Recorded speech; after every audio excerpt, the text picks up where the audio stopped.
తిరుచానూరు శ్రీ పద్మావతి అమ్మవారి ఆలయంలో వేడుకగా కోయిల ఆళ్వార్ తిరుమంజనం. నవంబర్ 17 నుండి 25వ తేదీ వరకు తిరుచానూరు శ్రీ పద్మావతి అమ్మవారి వార్షిక కార్తీక బ్రహ్మోత్సవాలు జరగనున్నాయి. ఈ నేపథ్యంలో ఆలయంలో కోయిల ఆళ్వార్ తిరుమంజనం ఎంతో ఘనంగా నిర్వహించారు. ఉదయం సుప్రభాతంతో అమ్మవారిని మేల్కొలిపి సహస్రనామార్చన శుద్ధి నిర్వహించారు. అనంతరం కోయిల ఆళ్వార్ తిరుమంజనం శాస్త్రోక్తంగా చేపట్టారు. ఇందులో ఆలయ ప్రాంగణం, గోడలు, పైకప్పు, పూజా సామాగ్రి తదితర అన్ని వస్తువులను నీటితో శుద్ధి చేశారు. అనంతరం నామకోపు, శ్రీచూర్ణం, కస్తూరి పసుపు, పచ్చాకు, గడ్డ కర్పూరం, గంధం పొడి, కుంకుమ, కిచిలీగడ్డ తదితర సుగంధ ద్రవ్యాలు కలగలిపిన పవిత్ర జలాన్ని ఆలయం అంతటా ప్రోక్షణం చేశారు. ఆ తర్వాత భక్తులను సర్వదర్శనానికి అనుమతించారు. ఇక బ్రహ్మోత్సవాల కారణంగా నవంబర్ 17 నుంచి 25వ తేదీ వరకు అన్ని ఆర్జిత సేవలను టీటీడీ రద్దు చేసింది. కార్తీక బ్రహ్మోత్సవాల్లో భాగంగా కోయిల ఆళ్వార్ తిరుమంజనం జరిగింది. చాలా మంచిగా జరిగింది. ఇది బ్రహ్మోత్సవాలలో భాగంగా జరుగుతున్న కార్యక్రమం. టోటల్గా ఆలయానంతా కూడా పూర్తిగా శుద్ధి చేయడం జరిగింది.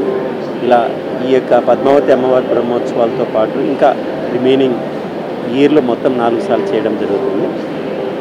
ఈ 17వ తేదీ నుంచి అమ్మవారి బ్రహ్మోత్సవాలు ప్రారంభం కావడం జరుగుతుంది. సో దీనికి సంబంధించి అన్ని ఏర్పాట్లు చక్కగా జరుగుతున్నాయి. సో ఈరోజు ఈ యొక్క కార్యక్రమంలో అందరూ కూడా తిరుపతి ఎస్పీ గారు, సివిఎస్ఓ గారు, ఆల్ డిపార్ట్మెంట్స్ పార్టిసిపేట్ చేసి చాలా చక్కగా విజయవంతంగా చేశారు. ఓం నమో వెంకటేశ్వర. ఓం శ్రీ పద్మావతి దేవి నమః. పద్మప్రియే పద్మిని పద్మహస్తే పద్మాలయే పద్మకలాయుతాక్షి విశ్వప్రియే విశ్వమనోనుకూలే తత్వాద పద్మం మహితన్ని తత్వ.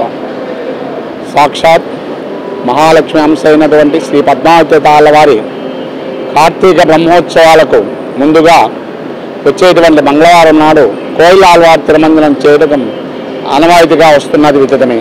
అదేవిధంగా ఈరోజు ఉదయం సుప్రభాత సేవతో అమ్మవారికి మేలుకొల్పి తదుపరి అర్చనాది కార్యక్రమాన్ని నిర్వర్తించి అమ్మవారికి నివేదన అయిన తర్వాత ఆలయ కోయిల ఆళ్వార్ తిరుమంజనం అనగా ఆలయ శుద్ధి కార్యక్రమం. అంటే మనము ఒక పెద్ద పండగ, ఇది ప్రపంచానికంతా పండగ. ఆ పండగ రోజు మన యొక్క ఆలయాన్ని శుద్ధి చేసి ఎటువంటి క్రిమికీటకాలు లేకుండా శుద్ధి చేస్తాము. అంటే ఆ పసుపు, కుంకుమ, చందనము, పచ్చకర్పూరము మొదలైనటువంటి లేపనములతో తయారు చేసినటువంటి చూర్ణాన్ని గోడలకంతా మెత్తించి అమ్మవారికి పరిశుభ్రముగా ఉండేటువంటి ఈ యొక్క బ్రహ్మోత్సవానికి నాందిగా ఈ యొక్క కోయిల ఆళ్వార్ తిరుమంజనము నమస్కరించబడినది. ఓం శ్రీ పద్మావతి దేవ్యై నమః.